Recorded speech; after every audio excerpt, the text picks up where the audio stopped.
দিব না, মেহমান খাওয়া দাওয়া করে চলে গেলে তারপরে নিস। রান্নাঘরে কালকের কিছু আলু ভাজি আছে, এখন ওইটুকু নিয়ে যা। আচ্ছা ঠিক আছে আপা। মা, আমার জন্য মাংসের তরকারি নিয়ে আইছো?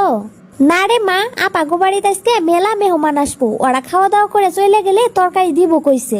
তাহলে রাত্রে তুমি আমার জন্য মাংস নিয়ে আসবা? হ, রাত্রে মাংস নিয়ে আসমু। এখন আলু ভাজি নিয়ে আইছি, আলু ভাজি দিয়ে খাইনি। মা, এখন ভাত খামু না, রাত্রে মাংস নিয়ে আসলে মাংস দিয়ে ভাত খামুনি। এতক্ষণ তুই না খায় থাকতে পারবি? এখন একটু এগুলো দিয়ে খা, রাত্রে কইলাম তো তোরে মাংস এনে দিমু। আচ্ছা ঠিক আছে, দাও তাইলে। জরিনা, থালা বাসন সবকিছু কি ধোয়া হয়েছে? হ আপা, আমি সব ধুয়ে শোকেসের মধ্যে তুলে রাখছি। এখন তাহলে তুই বাড়িতে যা, কালকে তোর আসতে হবে না, কালকে আমরা বাড়িতে থাকবো না, বুঝলি? কালকে আপনারা কই যাবেন আপা? সবাই মিলে কক্সবাজারে ঘুরতে যাব। ও, জায়গাটা মনে হয় অনেক সুন্দর, তাই না? হ্যাঁ, এজন্যই তো এখানে ঘুরতে যাইতেছি। আপা মাংস দিতে চাইলো, এখন তো কিছু কইতাছে না, আবার কি আপার